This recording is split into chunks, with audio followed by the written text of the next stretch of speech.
Isang panibagong umaga ang sa ating pinagpala. Malinaw na isip, buhay at panibagong lakas. Sa maghapong paggawa hanggang sa payapang pagtulog, tanging sambit ng puso, Ama, salamat po. Salamat po. Ibahagi pagpapala sa makakasalamuha, ang pagmamahal ng Diyos na sa atin ay lumikha. At sama-samang sambitin na may galak sa puso, Ama, salamat po.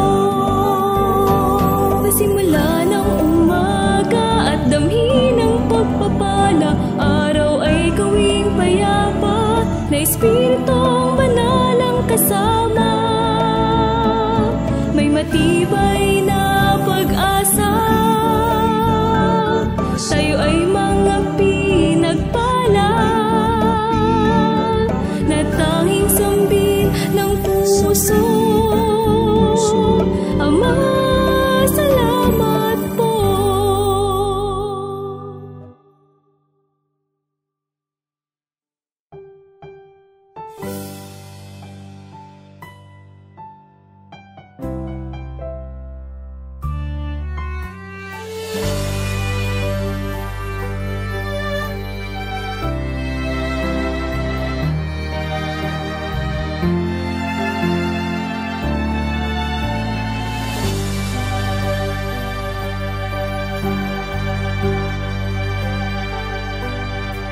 Sa panaginip ay naaalala ka, sa gabi ay naiisip ka. Nais ng puso na nasa mabuti ka,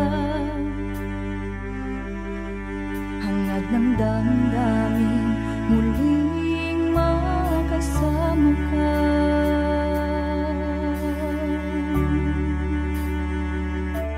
Naglilingkod, nagpupuri, umaahawit sa lahat ng oras, panahon, araw at gabi.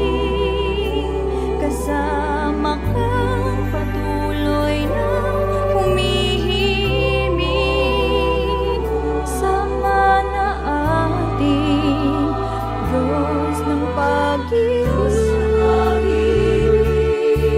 Dalangin ko'y makasama ka, muling aawitan natin siya. Nananabik sa iyong pagbabalik, tanggapin siya.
Kasama kang patuloy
labasan ng kalooban, sa tuwina'y makapanangan, sa likod man ng mga kahinaan.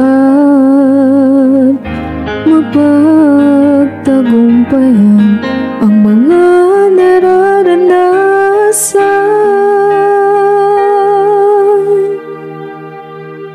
Nananabik na makauwi sa piling mo sa kalangitan, nang mapikati ay gagawing tungtungan. Panghahawakan sa iyong mga katwiran, sa puso ko ay aking pagkaingatan. Panalangin laging kalaban, tuluan sa piling mo'y makapanangan. Ako sa'yo'y nagkakatiwala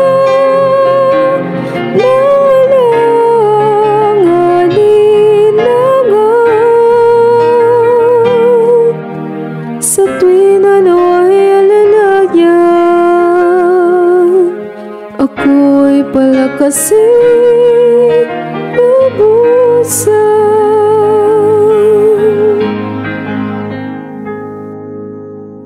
Asa ng kalooban, sabi na ay makapanangan, sa likod man ng mga kahinaan. Mapagtagumpayan ang mga nararanasan.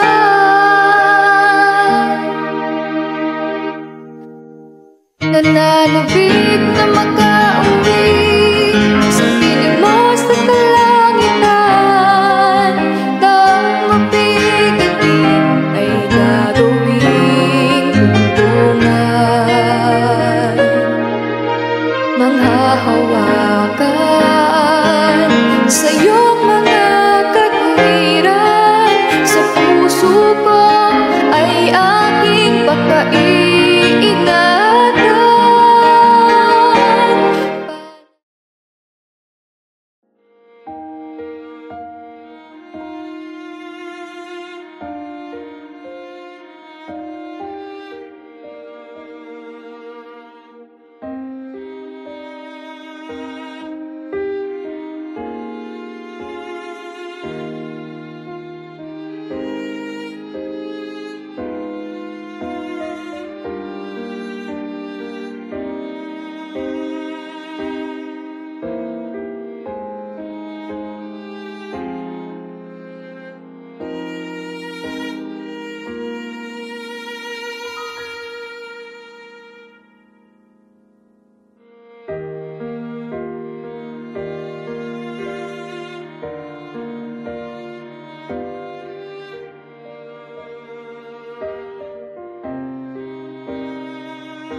Kapayapaan at mapagpalang araw po ang sumaating lahat. Elder Ryan Bernabe po, isa sa mga lingkod ninyo sa kabanal-banalang Iglesia ng Diyos kay Kristo Jesus. No matter how bad things are, you can at least be happy that God woke you up this morning. Have a blessed day. Masimula ng umaga at damhin ng pagpapala, araw ay gawing payapa, na Espiritong Banal ang kasama. May matibay na pag-asa, tayo ay mga pinagpala, na tanging sambit ng puso. Ama, salamat po.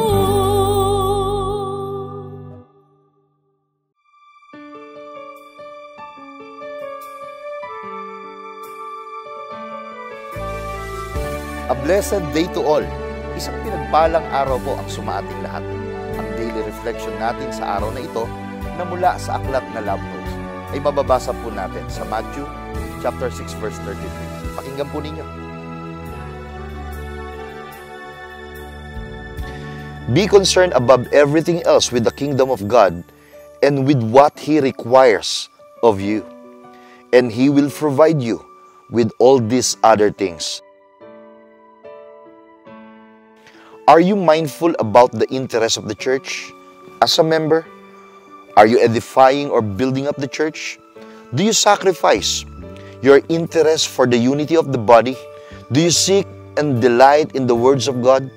Are you happy you are in the most holy church? If all the answer is yes, God is pleased to provide you with what you ask for. If not, it is time to reflect, repent, and have a change of heart. Iniisip mo ba ang kapakanan ng iglesia?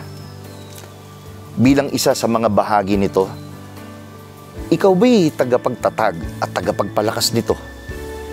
Isinusuko mo ba ang pansariling interes para sa kaisahan? Tapat mo bang ginagawa ang iyong tungkulin at ministeryo? Hinahanap at ikinasisiya mo ba ang mga salita ng Diyos? Masaya ka ba na ikaw ay nasa kabanal-banalang iglesia? Kung ang sagot sa lahat ng ito ay oo, nalulugod ang Diyos na magbigay sa iyo ng hinihiling mo. Kung hindi, oras na upang mag-isip-isip, magsisi, at magkaroon ng pagbabago sa ating puso. Hindi po dapat pag-alinlanganan ng sinuman. Sa Panginoon lang matatagpuan ang kakumpletuhang hinahanap ng ating kalooban. At yan po ang mensaheng hatid ng mga awit mula sa lalawigan ng Laguna, Batangas at Cavite na pinamagatang Sa Piling Mo, Aking Ama.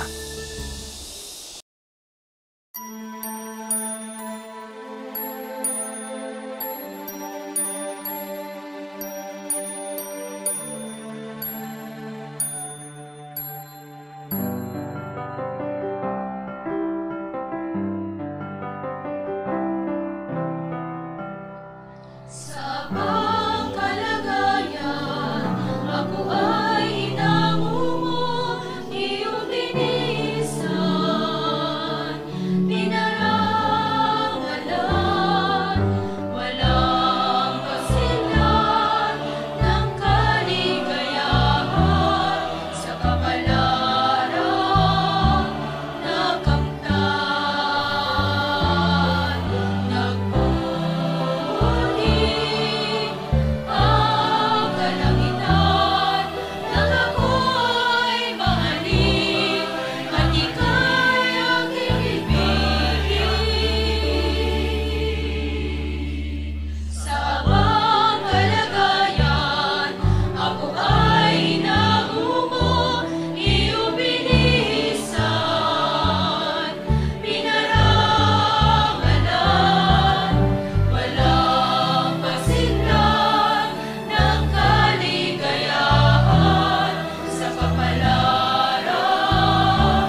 A blessed day to all. Kayo po ay kasalukuyang nanonood ng programang ipinaglilingkod ng Kabanal-Banalang Iglesia ng Diyos kay Kristo Jesus.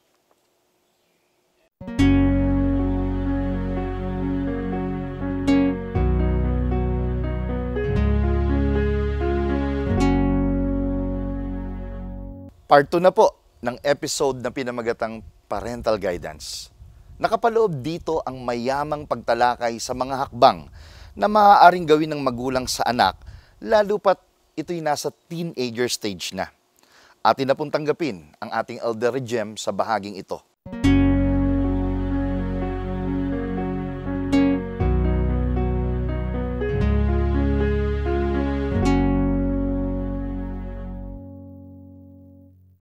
Shalom po mga minamahal na kapatid at maging sa inyo po na aming tagapakinig. Sumating pong lahat ang kapayapaan ng ating Panginoon. At good morning po sa inyong lahat. Sana ay tunay na maging mabiyaya sa atin ang araw na ito at madama natin ang pagmamahal, ang pag-iingat ng ating Panginoon. Sa pagkakataong ito ay ating pong tatalakayin naman ang kasunod pa rin nung pong ating tinalakay nung nagdaan tungkol po sa kahalagahan ng parental guidance. Yung pong pagga-guide natin bilang mga magulang sa ating mga anak. So ito po yung pinamagatan kong parental guidance number 2. Na ang ating pong tatalakayin paano po magiging responsible teenagers at responsible citizens at tao ang ating mga anak, lalo na po yung mga toddlers, yung mga kabataan pa. Mayroon pong isang pangyayari na may isang batang ama na may dala pong stroller at nakasakay doon yung kanyang toddler na anak na medyo umiiyak at nagsosora. So, naririnig po ng mahina na sinasabi ng batang tatay na ito na sabi niya, "Easy now, Donald, easy. Just keep calm, Donald. It's gonna be all right, Donald." Yun po, inarinig ng isang babae na kasama nila sa park at nilapitan niya ngayon yung batang ama na ito na dala-dala yung kanyang anak sa stroller.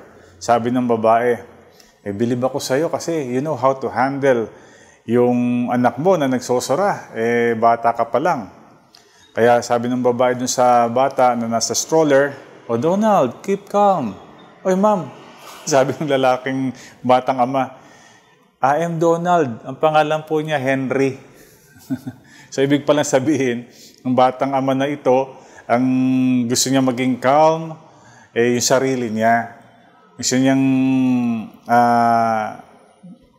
bigyan ng pag-asa ang kanyang sarili na tatahan din, magiging panatag din yung kanyang anak na si Henry.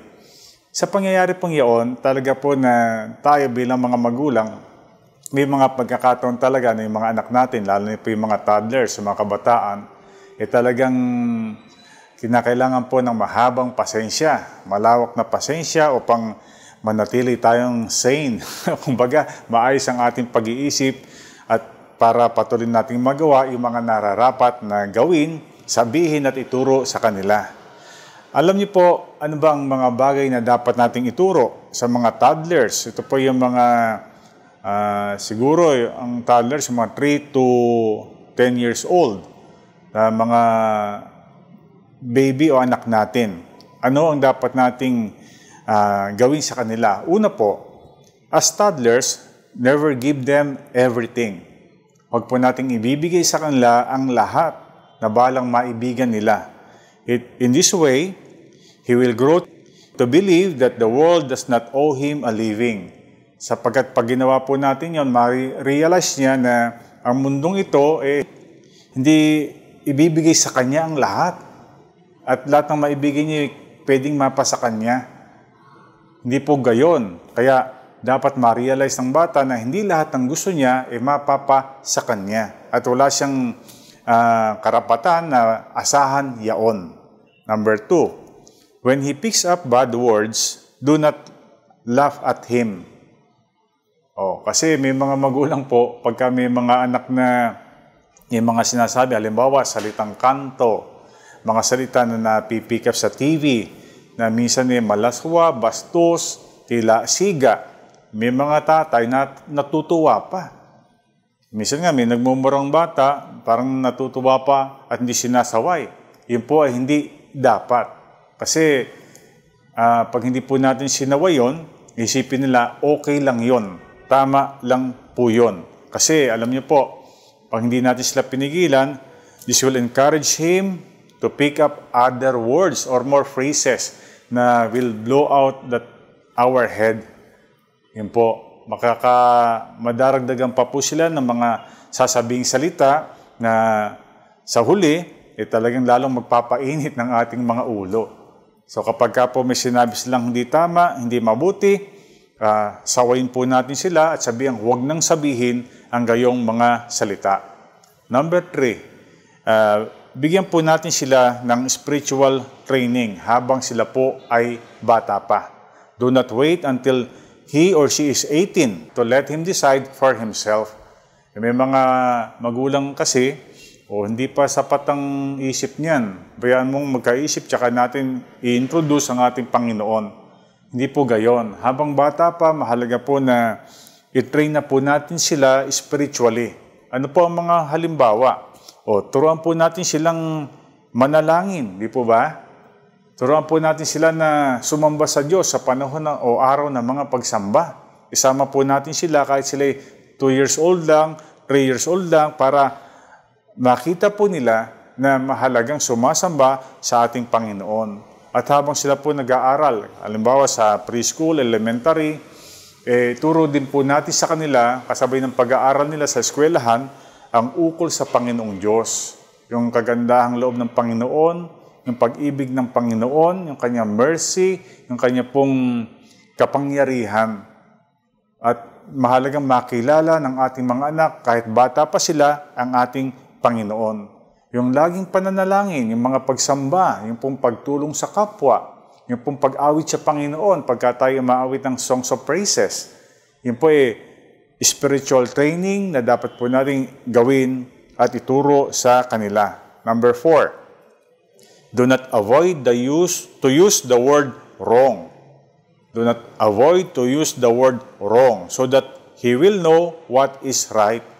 Kasi may mga magulang, pagka mali ang ginagawa ng anak, binabayaan lang.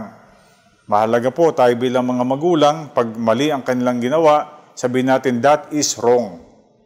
O halimbawa, nagsalita siya ng walang respect, di ba? Parang hindi siya namumupo. O hindi tama yan. Dapat maging respectful ka. Matuto kang mamupo. O halimbawa, mayroong mga kapwa-labatan, may mga disabilities, maring napagtatawanan o napagsasalita ng hindi maganda. Sabihin po natin, mali yaon. Kasi kapag hindi po natin sila pinigilan, isipin nila, okay lang po yun. Tama lang po yun. So, do not avoid to use the word wrong so that he will know what is right. And for them not to be accustomed to what is wrong. Kasi masasanay po sila. Pag hindi po natin sinabihan, mali yan.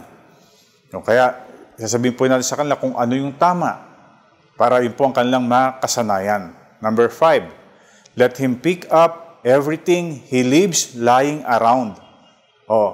Bayaan po natin sila na sila ang mag-ayos sa mga anumang bagay na kanilang ikinalat.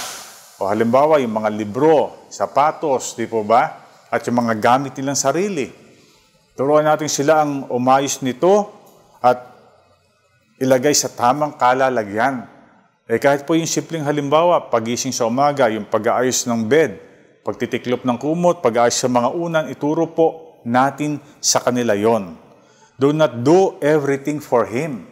Kasi minsan may mga ganyang mga magulang, yung mga nanay, lahat ginagawa para sa ating mga anak. Akala nila, mabuti o tama yung kalang ginagawa kasi naglilingkod sa mga anak. Pero in the long run po, marirealize natin na hindi pala dapat na gayon. Kasi mamimihasa sila. At hindi nila ayusin yung sarili nilang mga mess na maaaring nagagawa o magagawa sa kanilang mga buhay. So sabi nga po, do not do everything for him so that he will be responsible on his own. Kaya mahalaga pong maging responsable sila sa kanilang sarili. Sabi nga, if you want your children to keep their feet on the ground, put some responsibility on their shoulders. Kung gusto po nating manatiling nakatungtong sa lupa ang ating mga anak, let's give them responsibilities. Mga pananagutan sa bahay at sa iba pang mga aspeto ng ating pamumuhay. Bigyan siya ng house chores. Turuan silang maglinis, magwalis sa labas, maging sa loob, maghugas ng pinggan, mag-set up ng tables, mag-make up ng their beds. Yun po ang mahalagang maituro natin sa kanila. At ano pang sabi? Do not let him read any printed matter that he can get his hands on. Huwag po nating pabayaan na mabasa nila anumang bagay na babasahin. Kasi marami pong babasahin sa mundong ito na talagang hindi po nararapat mabasa ng mga kabataan. Lalo na po yung mga batang-bata pa. Ano pa halimbawa? Di ba may mga tabloids po, mga dyaryo. Kadalasan doon, violence po ang binabalita nila. Minsan yung mga mahahalay na mga balita, 10-year-old na babae, ginahasa, di ba? At may mga nakapaloob doon, mga hindi mahalay na mga kwento, mga pictures na hindi dapat makita ng mga kabataan. Hindi lang po yun, maging sa mga nababasa po, halimbawa sa internet, di po ba? Ang mga bata, ang gagaling sa paggamit ng mga computers, ng mga gadgets, o bantayan po natin kung anong kanilang mga binabasa. Baka po yung kanilang isip ay nalalabusaw na ng mga bagay na hindi nila dapat mabasa at makita. So, yun po, do not let him read any printed matter that he can get his hands on. Don't let his mind feed on garbage. Diba? Don't let his mind feed on garbage. Also, dapat di po nating tandaan anong kanilang pinapanood at ang kanilang nilalaro kahit po sa mga gadgets. Kasi pagka may mga laro po dyan, alam nyo, masyadong violent, di ba? Maaari pong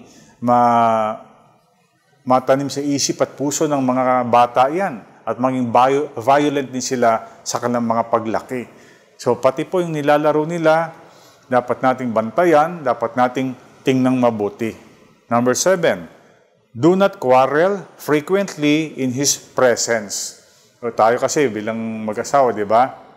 Yung mga pagkakataon, nagkakaroon ng pagkakasagutan, nagkakagalit. Pero sabi nga, do not quarrel in his presence because it may look normal to him. Kasi isipin niya, normal lang yun. Kaya paglaki niya, yun, mag-aaway din silang palagi ng kanyang magiging asawa. Di po ba? Kaya mahalaga, do not quarrel frequently in their presence. Kaya pagka may pag-uusap ang mag-asawa, mahalaga kung kayo sa loob ng kwarto, kayo lang ang mag-usap at ayusin ang inyong problema na hindi na naririnig ng ating mga anak. Kasi alam niyo po, halimbawa, alam nila, nag-aaway ang mga magulang. Siyempre, ang mga bata po, hindi mapalagayan. Kasi ang environment nila may tension, di po ba? Very intense. Kasi hindi magkasundo, nag-aaway ang mga magulang. Kaya sa kalooban nila, nakadarama po sila ng hindi magandang kalooban. Natatakot, nahihiya, at natetense. So huwag po natin bayaan na maging gayon ang environment ng ating sambahayan. Ano pa? Never give a child all the spending money he wants. Huwag po nating bibigay lahat ng gusto nila na bilhin at bigyan sila ng pera. Teach them how to work. Turuan po natin sila na paano magtrabaho and how to work hard and how to save money and how to value money. May mga ganyan pong mga magulang kasi halimbawa nasa abroad kasi, busy sa business o trabaho, nagko-compensate nila na lang sila sa pagbibigay ng mga material things, lalo na ng pera sa kanilang mga anak. At inaisip tuloy ng mga bata na yun nga, madali lang ang pera, bigyan lang sa tatay, nanay ko, nandyan na. Huwag po natin bayaan na maging gayon ang kanilang kaisipan. Pakita po natin sa kanila na they should also need to work hard. At i-value po nila, mahalagihin nila ang pera. Kasi hindi naman ganun kasi talaga kadali ang kitain ng pera. At turuan po natin sila na mag-save. Halimbawa, kabataan pa, bigyan natin ng alkansya, pag may natira siyang pera, ipunin niya, at yung maipong yaon, bibili ng gusto niyang gamit. Diba? O halimbawa naman, may house chores na inassign sa kanya, bigyan natin sila ng reward. Pwede po yun. Para ipakita natin na they should work for it. Hindi yung ibibigay lang sa kanila. Kasi marami pong ganyan. Lumaki, tumanda, nagkaapo, parang umaasa sa kanilang kapatid, sa kanilang mga magulang, na dapat pa rin silang bigyan. Hindi po dapat na maging gayon. Ano pa? Number 9. Do not satisfy his every craving for food, drink, or comfort. Ulitin ko pa, do not satisfy his every craving for food, drinks, or comfort. For him to learn that every sensual desires is not to be gratified. Huwag po nating laging bibigay sa kanila yung gusto nilang pagkain, yung kanilang inumin, at maging yung comfort ng buhay na ito. Kasi para ma-realize po nila na hindi lahat ng gusto, yung mga desires sa buhay na ito, dapat mapa sa kanila. Makita po nila na yung self-denial, yung pagtanggi sa sariling gusto, will lead to good health and prosperity. Di ba? Kasi pagka pinabayaan natin kumain ng mga junk foods, di po ba? Mga unhealthy foods, tataba sila. Magiging obese, magkakaroon ng maraming mga sakit. At maaaring doon maging unhealthy at hindi na matupad ang kanilang mga pangarap. Kaya pong self-denial, napakamahalaga, self-control. Kasi halimbawa, nagkatrabaho po sila. Tapos, lagi nilang sinasatisfy yung cravings nila sa pagkain, sa layaw, at mga bisyo, wala pong mangyayari. Di po ba? Wala silang maipon, hindi sila makakapag-save, at hindi po sila magiging prosperous. Kasi may mga tao, lagi nilang cheat day, di ba? Kada araw, cheat day. May mga tao po kasi, alam mo, yung mga nagjajeta, may mga cheat day yan. Ibig sabihin, halimbawa, tuwing Sunday, kakain ako ng gusto ko. Pero from Monday to Saturday, talagang dieta ko. Kung ano yung mga healthy, yung mga hindi bawal, yun ang kakainin ko. Pero on Sunday, cheat day na yan. Kahit na kumain ako ng ice cream, kahit na mga pork, kahit mga lechon, okay na. May mga tao po, everyday is cheat day.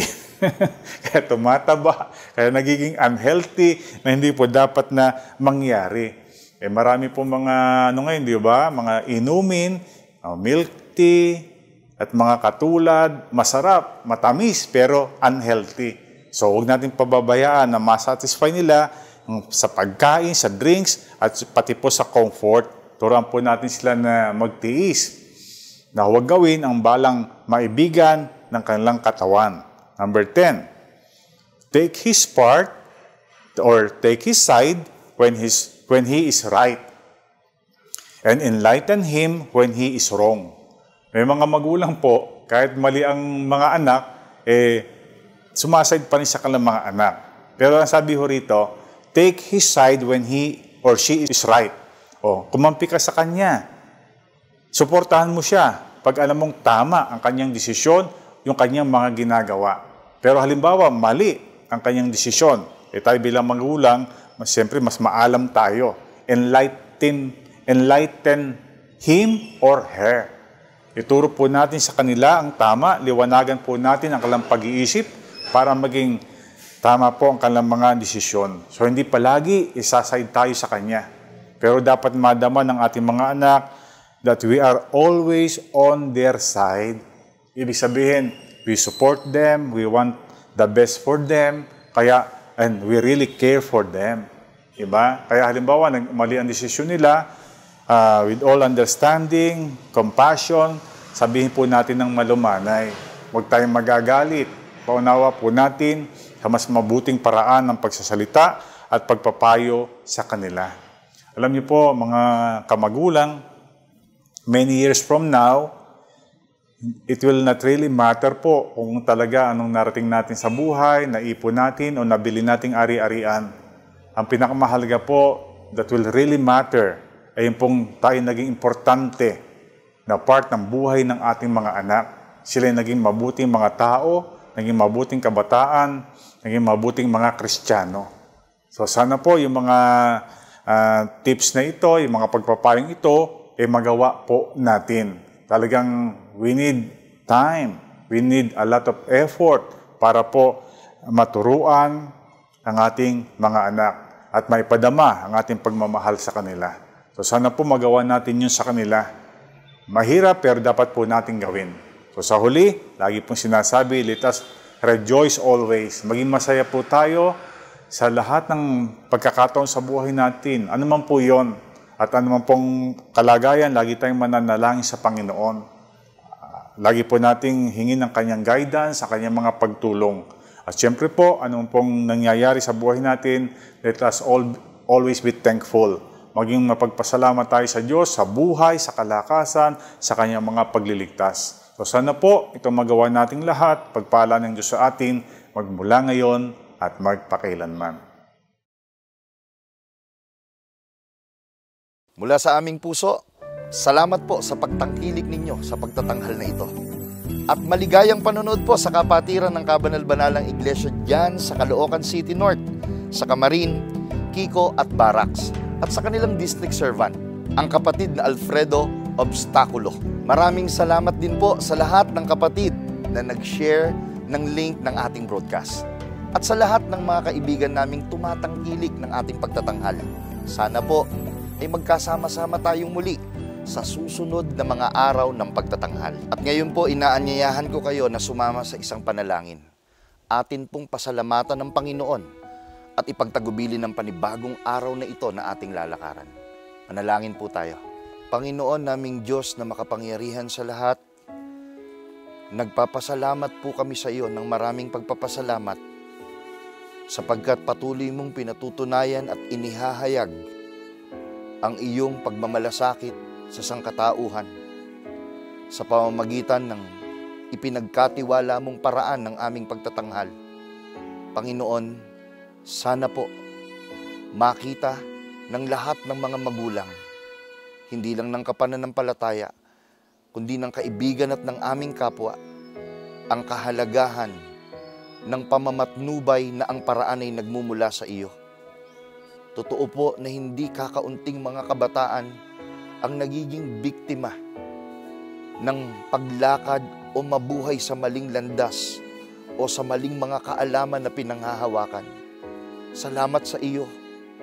Kami ang unang napagpapala sapagkat magagamit namin ang mga pagtuturong ito upang matiyak namin ang paggabay sa aming mga anak at sa paggabay ng maraming magulang sa kanilang mga anak. Sana po, hindi lang ito mapakinggan, mapagsikapan namin ng mga magulang na maipapanood ito sa kanila at magabayan silang tunay at mapasalamatan naming lahat ang iyong pangalan. Dinadalangin namin ito sa iyo, Panginoon, sa pangalan mong Kristo Jesus na aming tagapagligtas. Amen. Maraming salamat po sa inyong pagtangkilik sa palatuntunang ito ng Kabanal-Banalang Iglesia ng Diyos kay Kristo Jesus. Kung nais po ninyong mapanood ang iba pa naming programa, mag-subscribe sa ating YouTube channel na The Most Holy Church at bisitahin ang aming Facebook fanpage na MHC Media. Upang lubos po ninyong makilala ang Kabanal-Banalang Iglesia ng Diyos kay Kristo Jesus, bisitahin ang ating official website na www.mostholychurch.com. Para naman po sa inyong katanungan, prayer request o libreng Bible study sa inyong tahanan, i-post lamang ang kahilingan sa comment section ng programang ito. Maaari din po kayong tumawag o mag-text sa mga sumusunod na numero. Sa Smart o Talk and Text, 0909-555-5009. Sa Globe o TM, 0926-383-0454. Sa Dito SIM, 0991-419-2027. At sa landline, 8255-6949 o 8553-0946. Maraming salamat po.